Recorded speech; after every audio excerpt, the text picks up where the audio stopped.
Sophie Cunningham was flat out targeted by a dirty player. Can continue to survive these things. Here you see Sophie Cunningham laid out on the floor, holding her knee. The lady was in tears, crying as Lexi Hall approached her to help her. Immediately, first, look at this.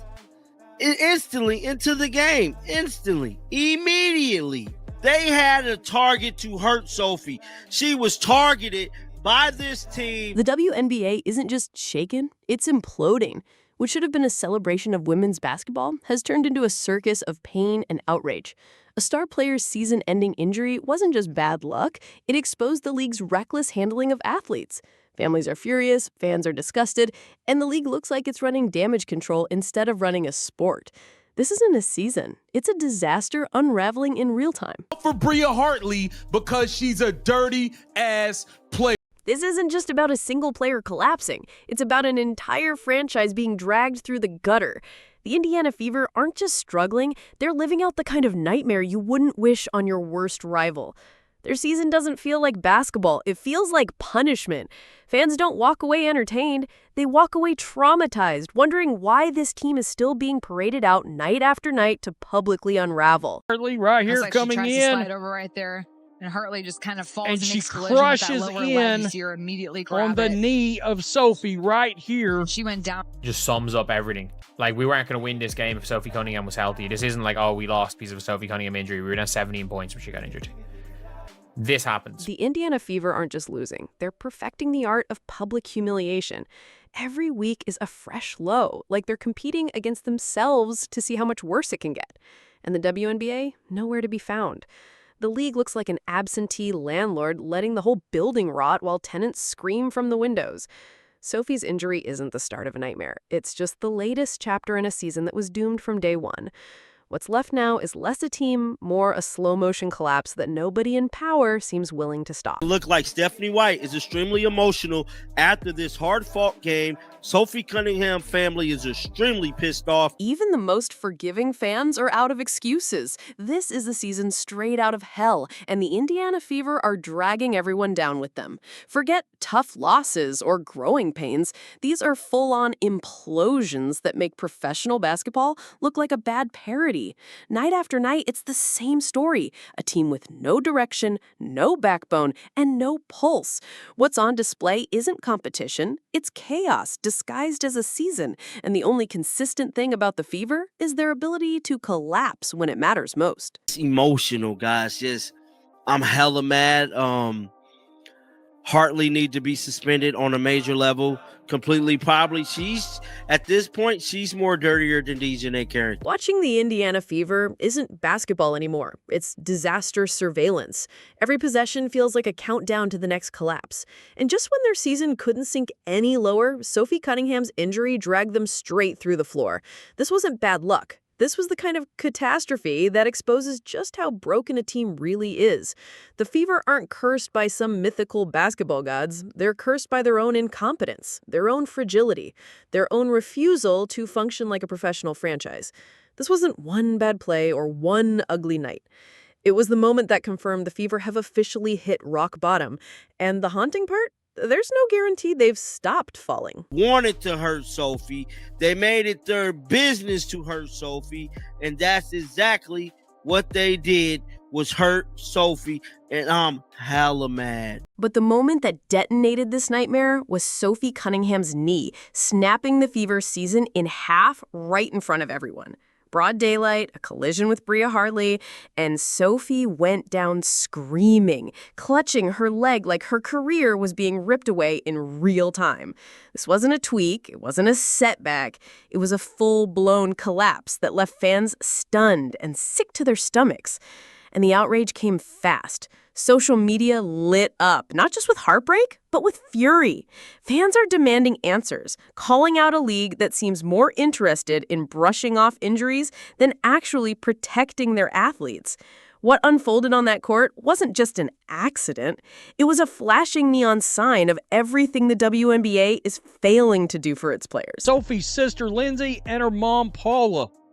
At WNBA, maybe you should focus less on finding players for commenting on your poor officiating and more about hiring officials that are able to call a consistent game, protect your athletes. Sophie's family didn't mince words. They unloaded. Her sister Lindsay torched the league, accusing it of treating player safety like an afterthought while athletes' bodies are sacrificed on the court. And Paula, Sophie's mom, went straight for the jugular, ripping into Bria Hartley by name and painting her as a repeat offender, a wrecking ball with a history of shattering careers. This wasn't polite criticism. It was rage, unfiltered, aimed at a league and a player they believe are complicit in destroying Sophie's season, maybe even her future. And Sophie's mother, Paula, Hartley is a disgruntled player having trouble everywhere she goes. She's plain mean and plays out of control. For the Fever, Sophie's injury wasn't just a setback, it was an execution. She wasn't a bench warmer filling space, she was the only thing keeping this disaster of a roster from completely imploding. With her gone, the Fever aren't just weakened, they're hollowed out, stripped of the one spark that gave them any illusion of fight. Her leadership, her energy, erased in an instant. What's left isn't a team, it's a broken shell staggering through games with no direction, no heartbeat, and no future. This isn't just bad luck. This is the Fever being exposed for what they really are, a franchise incapable of surviving without one player to drag them out of the grave. It's a patella injury. Normally, people will hold higher in their knee if it's a knee ligament injury. It looks like she might have either broke or either ruptured her patella. But the fallout wasn't confined to Sophie's collapse. Her family detonated the conversation. Lindsay, her sister, took to social media and didn't hold back, ripping the WNBA for its cowardice and failure to protect the very athletes it profits from. She didn't dress it up in polite language. She called out a league that hides behind empty slogans while its players are left broken on the floor. And the fans? They didn't just agree, they erupted. Her words struck a nerve because they exposed what everyone's been thinking. The WNBA talks about empowerment, but when it comes to accountability, it vanishes. Sophie did not deserve any of that happened to her today, and it is very, very unfortunate, man. Then Sophie's mom, Paula, stepped in, and she didn't bother with diplomacy. She tore into Bria Hartley, branding her a career killer who leaves wreckage every time she sets foot on the court. She's wrecking careers left and right, Paula raged. And it wasn't some offhand jab. It was the kind of accusation that cuts straight to the bone. Sophie Cunningham out for the year. How can this team continue to survive? We bring in Ari McDonald because of injuries. And who would have thought? Caitlin Clark would be out most of the year. Sophie Cunningham will have a season-ending injury. The backlash was instant. Fans didn't just sympathize, they mobilized, rallying behind Sophie's family and demanding the WNBA stop shrugging off its responsibility. Suddenly, it wasn't only about Sophie's knee, it was about every player forced to gamble their career in a league that refuses to take protection seriously. I told you guys this girl was a dirty player. And that's all she did today was show how dirty she is. This is unfortunate. I don't know how the Indiana... There's something broken at the core of this league when a player's family has to step in and beg for the most basic thing, protection for professional athletes.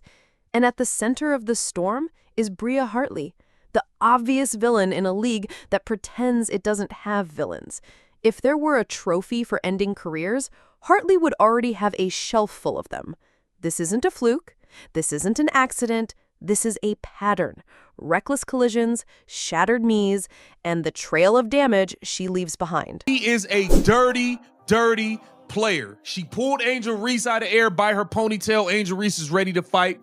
Just last game, I think 2 days ago. Hartley's reputation isn't just competitive, it's predatory. She's carved out a career by blurring the line between basketball and assault, and the receipts are everywhere. Earlier this season, she yanked Angel Reese by the ponytail like it was a wrestling stunt, humiliating her in front of a crowd.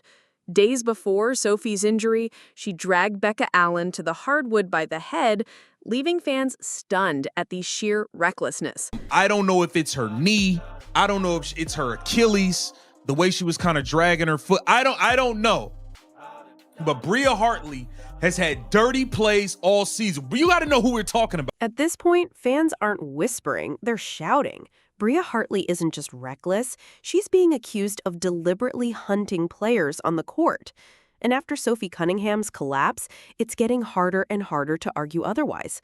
This is no coincidence, no unlucky string of fouls. It's a pattern of destruction that's turned Hartley into one of the most despised figures in the WNBA. The outrage isn't just about her anymore. It's about a league that keeps looking the other way while its athletes are put in danger. Every time Hartley steps on the court unchecked, the question grows louder. How much carnage does it take before the WNBA steps in? Because she is somebody's daughter. She is somebody's sister. And this is just unfortunate. And those of you who don't think a civil rights investigation need to be brought upon this league is tripping. This civil rights investigation. This isn't a one-off. It's a running highlight reel of destruction. And yet, where's the WNBA? Where's the accountability? Where's the punishment that should have been handed down months ago? Nowhere. The league's silence is deafening. Its inaction a stain that grows darker with every collision and every shattered knee. The truth is simple and sickening. The WNBA has chosen to look away. And that's why we're here, because if the league will confront the chaos inside its own walls, then it deserves every ounce of outrage crashing down on it now. Do you think the refs called any fouls? No, they didn't. These refs are clowns. These referees are clowns. In any professional league worth its name, reckless play like this would be crushed with zero tolerance. But not here. Instead, Bria Hartley keeps suiting up like nothing happened, while Sophie Cunningham is left broken on the sidelines, maybe for the rest of the year. And the message that sends, if you play dirty enough, you don't just survive, you thrive. Fans aren't just frustrated, they're furious, and some are so disgusted, they're demanding a civil rights investigation into the WNBA's officiating culture. Let that sink in. The league's failures are so blatant, people are calling for outside investigators to step in and treat this like a systemic abuse of power. That isn't just anger, that's desperation. Because when players keep dropping like bodies on a battlefield and the league shrugs, it's no longer bad luck. It's proof of something deeply institutionally broken, a league rotting from the inside. Lexi Hull hit a big three that was the dagger at the end. Aaliyah Boston, 7 of 13, 14 points, 13 boards. A double-double there, added 5 assists. The WNBA can't keep pretending it's blind to this disaster, and neither can the Indiana Fever. Sophie Cunningham wasn't just a piece of the roster. She was the glue holding together a team that was already fraying at the seams. She defended, she energized, she dragged them through games they had no business surviving. And now, she's gone. Without Sophie, the Fever aren't just weakened, they're gutted. The so-called heart and soul has been ripped out, and what's left is a directionless roster stumbling through a season that was already circling the drain. They weren't winning with her. Without her, they're not even competing. This isn't a sinking ship. It's already underwater, and everyone's just watching the bubbles rise. In the beginning of this game, Sophie Cunningham is bringing the ball up the floor. She gets mugged, hit upside the head, knocked to the floor while dribbling the ball up the floor, 75 feet away from the. This isn't just another injury. It's the collapse of an entire franchise in real time. Sophie Cunningham wasn't just a contributor. She was the only thing binding together a team already hanging by a thread. Now she's gone, and whatever faint pulse the Fever had has flatlined. This isn't about recovery anymore. It's about survival. And right now, the Fever don't look like a professional team. They look like a cautionary tale. But the rot doesn't stop there. Caitlin Clark, the WNBA's golden child, the most hyped rookie in league history, the supposed savior of women's basketball, has spent more time on the sideline than on the court. Not because she's incapable, but because she's injured. And fans are starting to ask the question the league doesn't want to hear. Why would she even come back? Why would any player risk their career in a league that refuses to protect its stars? Clark's absence is a dagger to the Fever, but it cuts deeper. It's an indictment of the entire WNBA. She was supposed to be the face of the future, the one to drag the league into relevance. Instead, she's a ghost on the sideline while the Fever serve as the poster children of dysfunction. with Sophie broken, Clark absent, and no one left to step up, the Fever aren't just losing games, they're losing the very reason for fans to keep watching. And if this is what the future looks like, then the WNBA has already doomed itself. Kathy Engelberg, wake the hell up. Half of your league is hurt now. Who would have thought? How do the Indiana Fever, Bria Hartley, you are a dirty, low-down dog of a player. Caitlin Clark's legal mess is the gasoline on a fire the WNBA can't put out. There's serious talk of lawsuits now, lawsuits involving both Clark and Sophie Cunningham. And once lawyers get involved, the league isn't just dealing with bad headlines, it's staring down a crisis that could rip it apart from the inside. When players and their families are this openly furious, when safety and officiating have become national punchlines, the finger naturally points at one person, Commissioner Kathy Engelbert.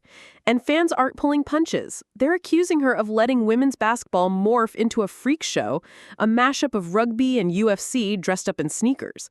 And they're right. This isn't basketball anymore. It's a demolition derby where the prize isn't a trophy, it's survival.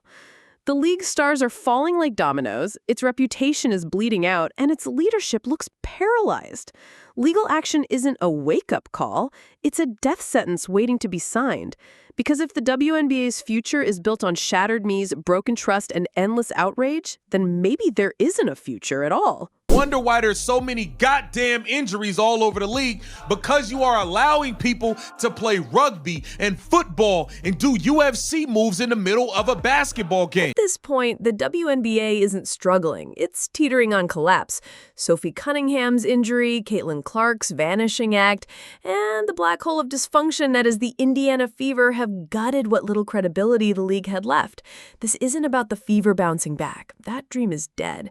The real question is whether the WNBA itself can claw its way out of the wreckage it created, or whether it's already too late. Fans are losing faith by the day. Playoff hopes have evaporated. Trust in the league has been reduced to ash. Sophie is gone. Caitlin is barely visible. And the Fever are a living, breathing disaster, dragging the league's reputation down with them. The WNBA is standing at the edge of a cliff, staring into the abyss, and the only thing anyone's asking is whether Caitlin Clark will risk her body to delay the inevitable, or whether she'll stay on the sidelines and let the whole thing collapse under its own weight. Because right now, it doesn't look like a league fighting for the future. It looks like a league writing its own obituary.